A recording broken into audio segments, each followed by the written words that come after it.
Hi everybody, and welcome to DnD Horror Stories with DnD Doge. In today's video, we have a story about a Dungeons & Dragons player that just can't seem to keep a secret. A story about betrayal in a Warhammer game that didn't come off as dramatic as the player intended. And much, much more. But before we get into those, if you end up enjoying the video, I hope you consider clicking the like button, as it helps to feed the algorithm dragon, and helps the channel out loads. If not for me, then how about for some kitties?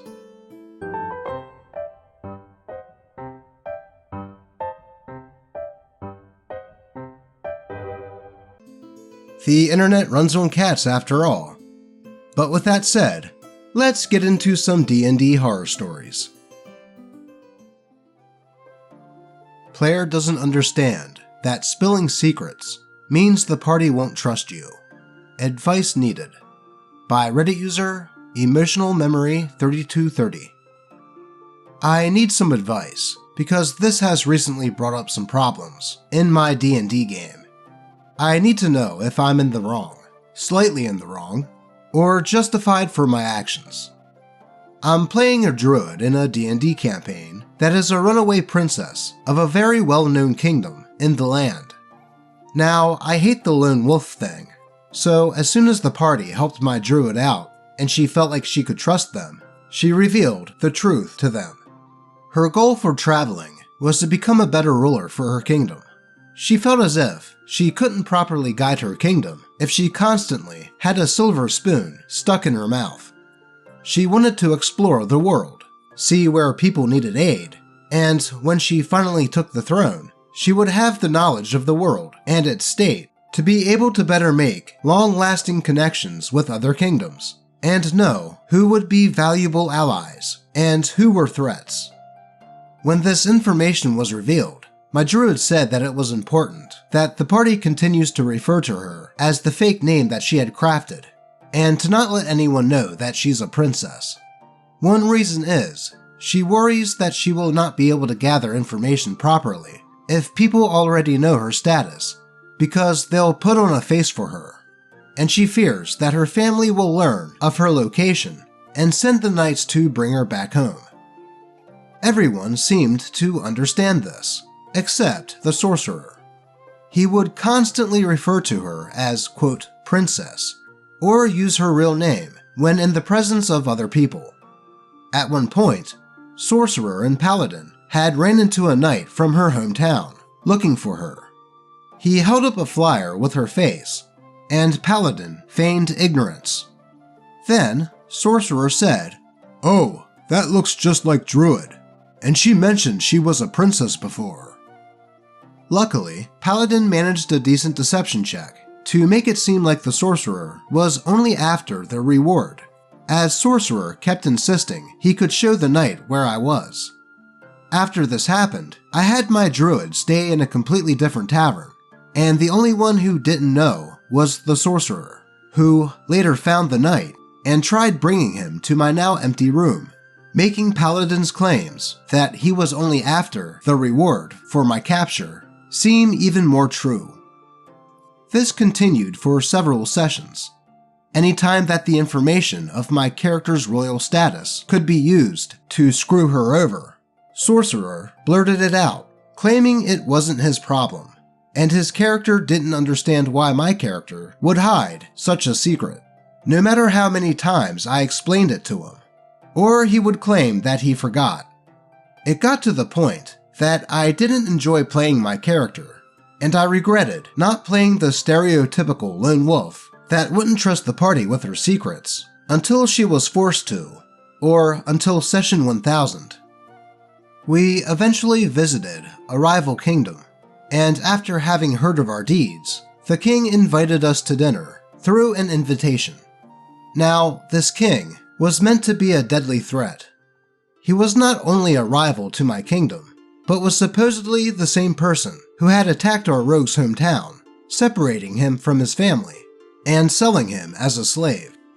Rogue and my druid began making plans, intending on sharing our recent discoveries and the invitation with the group. But Rogue stopped her and told her that he wanted to share this information with everyone, except Sorcerer. Sorcerer's player seemed taken aback, and he asked why we would keep that from him. Rogue and I explained that his character was terrible about keeping secrets. He was constantly telling everyone who my character was, and there were several occasions that this nearly screwed us over. We couldn't risk him attending the party and telling the king who she or the rogue was, because he would certainly kill them on sight. Rogue wanted revenge, and my character wanted to get rid of a threat to her kingdom. This was especially important to Rogue's backstory, since his character had stated multiple times how he craved revenge against the man that took everything from him. Sorcerer defended his character's actions with something that sounded very similar to, "It's what my character would do." And Rogue told him that this is how our characters would react to his actions, and there were consequences to being a Blabber Mouth. Dungeon Master did warn Rogue and I that this would mean that in the next session, Sorcerer could have little to no playtime, since the dinner portion and our plans to sneak around the castle would take up a majority of the session. The session ended with Rogue and I about to call a meeting with Paladin and our wizard. The next morning, Sorcerer had typed a long message in the Discord chat about how he didn't feel like it was fair that he would be excluded from a plotline this important, and wanted to be there to get XP like the rest of us. I'm starting to feel bad. I don't want to exclude Sorcerer from the activities, but at the same time, he doesn't see any fault in him constantly announcing our character's secrets and putting them at a disadvantage. And the worst part is, he never said that he wouldn't do it if we took him to the king's dinner with us, which makes me even more hesitant to bring him. Rogue is adamant about not telling his character anything, but I don't want to make him sit out an entire session. What should I do? I have 2 weeks to make a choice on whether or not my character will tell Sorcerer about the invitation. Well, that certainly sounds like a predicament. I can understand where OP is coming from. On one hand, you don't want to exclude a player from something pivotal to the game's story, but on the other, due to his character's past behavior, don't feel comfortable with bringing him along. It does make sense in character that they would be a bit wary about bringing the Sorcerer along, and in fairness, he put that distrust on himself. Perhaps there is a solution where both parties could be satisfied, because as I take it, Sorcerer's character is kinda like an innocent, clueless, childlike maturity of a character. A lovable, yet fumbling idiot, much like a certain barbarian of a certain popular anime and D&D campaign. Perhaps, the Dungeon Master could have the Sorcerer go on his own little misadventure during the dinner party scenes, and cut back and forth between them. Or the party could sit him down and try to drive the importance of keeping his mouth shut through his thick skull, and risk some hijinks happening during the dinner party. Or you could all just talk above table and figure out a way and agree to something that would guarantee that the Sorcerer wouldn't blow the whole thing out of the water. In any case, communication is key here, and that is the main suggestion I would give. Though, what would be some suggestions you guys would give OP for this situation? Let's move on. Failed Betrayal, Utter Idiocy by Reddit user Redman1986. Been a bit since I posted here, and thought I might share this one. This one gets in the weeds a bit about how Warhammer 40k works, but should be digestible. I was doing a 3-shot of Deathwatch, just a single extended mission to scratch a 40k itch. I had my 4-man team make some veteran Space Marines, ended up with a Stormlord, a Karsharadon, an Ultramarine, and a faux Crimson Fist. I say faux because the guy playing him messaged me about wanting to be a secret Alpha Legionnaire that infiltrated the Crimson Fist chapter and ended up getting a Deathwatch secondment. I thought this was a really cool idea, and worked with him to get it going.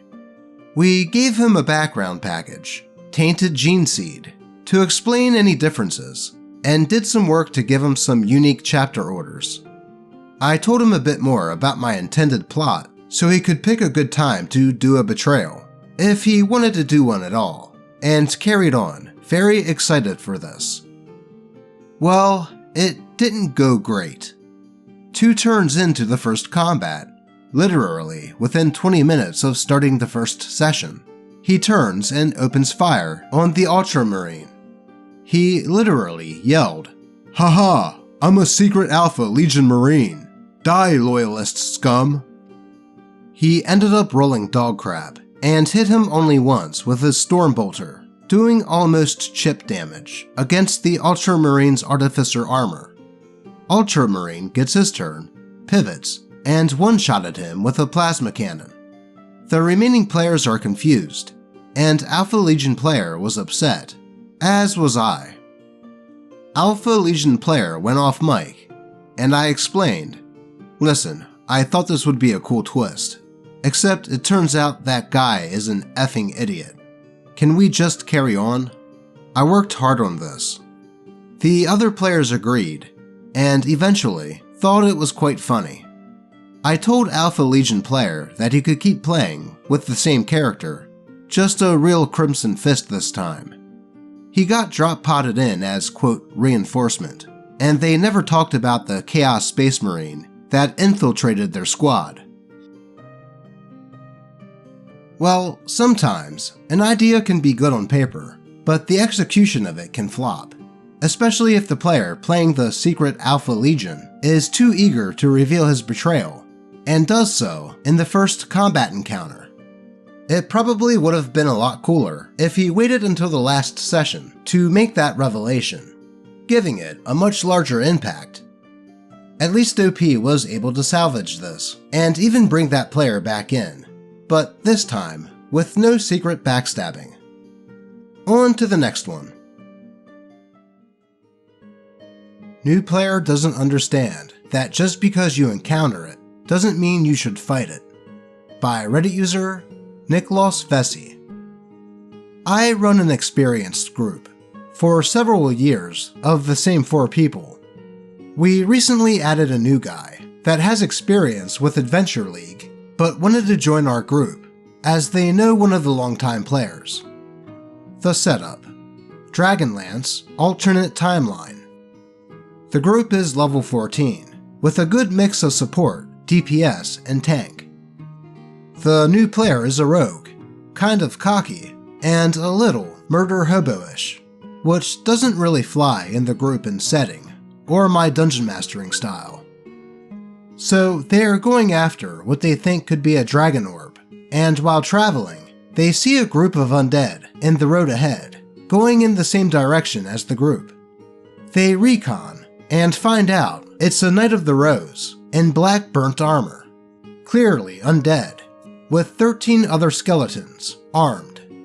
Augury spell tells the group that it's a bad idea to F with them, but they decided to, quote, test the waters, and see what they are up against. Now the players know that it's probably Lord Soth, and the characters have heard about him and his powers, casting Ice Wall, fireballs, and speaking words that snuff out life force. The group does what they call recon combat. If they feel the threat is serious, and maybe too much, they go in for a 1 round, blow their load, and then run away based on the results of round 1. So they set up and get ready for an ambush, and it doesn't go well for round 1. None of the skeleton guards go down, spells are bouncing off Soth, and they get a giant hellfire orb to the face, which hurts a lot. The group decides to retreat, except the rogue, who has the highest initiative. The rogue pops a potion of invisibility, and move/dashes towards Soth. The rest of the party don't know this, because he is invisible, and they continue to retreat. Soth, being Soth, easily spots the rogue, and commands him to die, which he does. The guy playing the rogue throws his dice and says, DMs are supposed to let players win, and this is why I play in the Adventure League. He then gets up and storms out. The rest of the group is quiet for a while, but that's about it. The long-term player who knew him sent him some texts and called him, and the dude calmed down and wants to rejoin the party, but I'm not having him back at the table. Maybe not a terrible horror story, but I thought it might fit. Yeah, with the party being very careful about the encounter, and the characters hearing about Lord Soth, it was a bit of a cocky move on the rogue's part to go in alone after the party made the plan to strike and run away. Then, for that player to act like that, and throw a tantrum after his character died. I mean, what was he expecting by going alone against a challenge rating 19 enemy, with all of those skeletons with him? Now, if I were the Dungeon Master here, I would give the player one more chance, as I'm a believer in second chances. And perhaps, after a talking to, the player would act better. Though that's just me, and I can completely understand why the Dungeon Master doesn't want him to come back. Though, what would you guys do if you were the DM here? Let's move on to the next post. The Dungeon Master either booted me out or ended the game because my Oath of Devotion Paladin was high level enough to immunize the party against charm effects. By Reddit user Earth Seraph Edna. I joined a 5th edition pickup game online earlier. I joined this game because, unlike most other 5th edition pickup games, it actually started at a high level. I chose the Oath of Devotion because I was trying out the 2024 material, much belatedly. The Dungeon Master did not give out much of a premise, and simply promised a generic D&D adventure. I do not know how experienced the Dungeon Master was with 5th edition. They could have been new, or they could have been experienced. In the very first scene, we were standing before the queen of a generic fantasy kingdom in a generic fantasy world. After some basic introductions, the Dungeon Master had the queen reveal that she was, in fact, some demonic succubus queen. The Archfiend proceeded to automatically charm everyone in the room, with no saving throws allowed. The Dungeon Master specifically, repeatedly, used the word charm. I pointed out that, as an Oath of Devotion Paladin, my allies within 10 feet and I were immune to being charmed. There was no further dialogue from there, whether in or out of character. Just a minute or so later, the Discord server was gone from my list, and the Dungeon Master was blocking me. In other words, the Dungeon Master either booted me out, or simply deleted the server, and ghosted everyone. How could this have been handled more aptly? Well, it sounds to me like the Dungeon Master didn't take that class ability into consideration, and the whole thing with the party getting charmed was something that he was dependent on for the session to start. So instead of pivoting and trying to come up with something else on the fly, the Dungeon Master panicked and just kicked and blocked OP. At least it was only a pickup game, and the worst thing that happened to OP is that he lost his plans for a night. Plus, now, he has a slightly humorous story to tell. Let's move on. Kicked from group of 1 year for being, quote, too young to stream. By Reddit user Concord Grapes. For reference, I, 18 years of age, have been playing with a D&D group since around May of 2023, with a group of 6 people ranging from 22 to 30. Just last night, I'd gotten a call from our Dungeon Master saying that they wanted to start streaming our games, something they'd been talking about for a few months until this point, and that they didn't feel comfortable doing so since they drink and make dirty jokes with someone so young, especially with how canceling is these days, etc., etc. This has never been a problem for me, as I just didn't drink and still had a fun time, especially since this was my first ever D&D group, and I'd fallen in love with both the game and these goofballs. Alongside this, he'd said, "I don't know if this group is for you. It's nothing against you personally, and I'm sorry." Just feels like a huge kick in the balls to have my first ever group of almost a year at this point just throw me out for being too young for them to make a stream out of it. It generally makes me feel like I'd effed up somewhere down the line, and they just never told me, and that's why I'm being kicked, and that they're just using my age as an excuse. That said, I have no way of really knowing anymore, so all I can do is just move on and reflect on what I can do better. Edit. Clarifying a few things because there have been a few wars in the comments, and just some added context. This is in the US, and were private sessions, usually at our DM's place. Yes, I was 17 when I first started playing with them. I am female, but I'm not the only woman at the table, as there were 2 others. I was overall completely left out of the conversation when it came to the streaming, and straight blindsided about being kicked out. Streaming talk was in complete passing, and seemed like shower thoughts when I was at the table, and they never gave me a whisper about problems with me being 18 conflicting with the streaming. Lastly, the biggest slap in the face was I'd been planning a 2-shot for the group for the last 2 months. I'm talking hand-picked specific soundtracks, dungeon layouts, a lot of contained story beats, and scenarios/enemies to let the players take advantage of their characters' abilities. I put a lot of work into the damn thing, with good advice from the DM that would have taken place the next session before I was given the news. Yeah, that is a pretty messed up thing for the group to do to OP.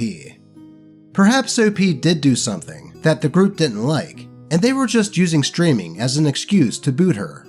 But I don't really think that's the case here. I think the fact that everyone else at the table would drink while playing the game was the issue, and the Dungeon Master probably thought that viewers of the stream wouldn't like the optics of them drinking around a player that isn't old enough to drink, or something like that. So I would tell OP not to think too hard on whether she did something wrong. It just sounds like the group wants to be the next Critical Role or Dimension 20, and decided to toss you to the side to get there, which in my mind is super scummy. So here's hoping that this didn't ruin D&D for OP, and that she finds another group to play with that is a bit more considerate. On to the next one. Player fishes on WoW during my sessions, by Reddit user Salem's Lot 19. I host 2.5 hour long weekly D&D 5th edition sessions on Discord. 4 players, including one of whom is my wife. Another is Fisher, Fisher's fiance, and an old friend of Fisher's fiance. Fisher claims fishing in WoW helps him zone out less, and claims he's only fishing. I've known this man for 18 years, over half my life, amongst my oldest friends, yada yada. But he's got the WoW bug right now, and is raiding on WoW's classic season of Discovery, seriously, 4 to 5 times every few days. I'm also the kind of person who obsesses over things, instead of just liking them. But those raids last for as long as my sessions do, and he gives them his undivided attention. Talks about parsing, and all that min-max nonsense MMO raiders always do. Yet, I can't even get him to not fish on that blasted game during our scheduled times. It's really just demoralizing, as I put in a lot of effort for these sessions, as all DMs do. But none of my players actually pay for anything to play, versus me, who pays for a World Anvil, where I post detailed session reports, Incarnate for the maps I make, etc. And even though we are in his character arc in game, literally in the hometown of his deity and ancestors that we have been trying to get to for 3 months now, I just don't feel like he's focusing on the game. We're running on over a year of weekly sessions, only broken up by a side campaign Fisher actually DMs, partially a plot to get him to fully focus on the game. I obviously don't want to blow up on him, but being mid-sentence into my session and seeing, quote, Fisher has launched World of Warcraft is like a notification telling me the player whose arc we are in is not really feeling immersed or interested. And it is frustrating to get my mind back on track and keep the game going sometimes because of it. Mainly just looking for advice. Am I overreacting? Would y'all be cool with this at your tables? Edit. Fishing in WoW is essentially a 0 to 20 second minigame where you watch a bobber for movement and a little sound notification, and click it within a second. It's like activating a 20-second QuickTime event, where the QuickTime event trigger time is randomized. I mean, even if the Fisher player can both play D&D and the World of Warcraft fishing minigame at the same time, it's still a bit rude to do so while everyone else is focusing on the game that the Dungeon Master has spent time working on for him to play, especially during Fisher's character's story arc. If I was OP, I would talk to the Fisher player and politely ask him to not play WoW while you are all playing D&D. Even if he says that he can multitask, I would bring up how it bothers you and actually distracts you from performing as a Dungeon Master. Though, what would you all suggest here? But that is all I have for you today. As always, I appreciate all of you, especially the ones who roll a crit on that like button, and I hope that your games remain horror story free. Until next time.